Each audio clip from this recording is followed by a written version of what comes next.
it makes you a little uneasy. We've been seeing more of these little vegetation fires across the central coast, especially for our inland locations.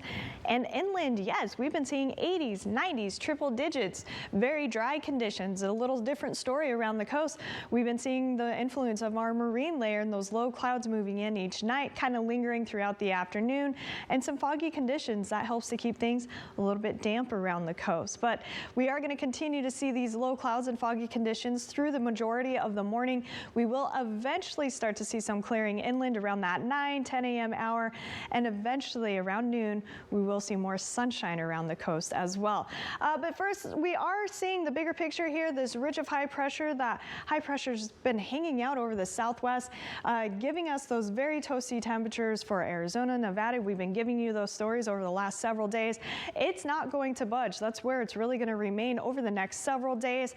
And then we still have this trough just to the north of us, and we are sandwiched in between these two systems. Now we will have a little change as we head into tomorrow. That ridge will actually start to nudge its way into our area. So today overall, we're going to be cooling it down, but tomorrow we're going to be warming it back up. And that's going to be the trend, a slight warming trend as we head into Saturday. These are not, by the way, dramatic temperature swings. They will be very mild, but it will be slightly warmer heading into the weekend, and then heading out of the weekend, this ridge will actually start to move off to the east again, allowing for this trough to kind of dig back down into our area, and that's going to cool our temperatures down starting around Tuesday into midweek. And we are going to see a cooling trend for the majority of next week with temperatures below average for this time of year. But back to today, again around lunchtime, we are going to see mostly sunny skies inland. We will see more sunshine on the north side of the bay. We are going to continue to see some partly cloudy skies on the southern portions of the bay around the Monterey Peninsula. We might even see a few of those patchy low clouds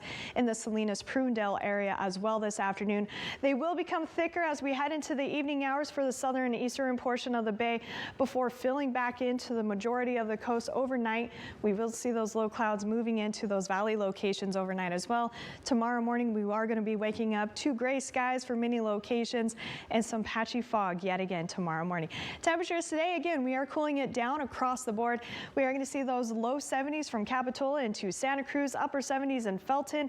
Those 90s we were seeing in the Santa Cruz Mountains, we are going to be dropping it into those upper 80s for Ben Lomond, Boulder Creek at 87, 78 in Bonnie Doon, and 65 in Davenport on the north side of the bay, because we will see more sunshine and we will be out of that northwest wind. We will see temperatures in those upper 60s to low 70, 71 in Watsonville, but cooler on the southern portion of the bay, 63 for Marina, a little bit warmer into Salinas at 69, 84 for Hollister, and we will still see those low 90s for the Santa Clara Valley. Don't like the heat? This is the place to be, the Monterey Peninsula. We are going to see below average temperatures today for this area, only sitting in those low 60s for the majority of the Monterey Peninsula today. Monterey at 63. And the 80s we were seeing in the Salinas Valley, we're going to be dropping it into mainly those 70s this afternoon, with the exception of King City at 85. And look at this, we still have some toasty temperatures in those upper 90s for the San Antonio Valley. Triple digits, low triple digits though, for Bradley, Parkfield, and Pinnacles National Park. Comfortable around the Big Sur coast though, with highs in those low 80s.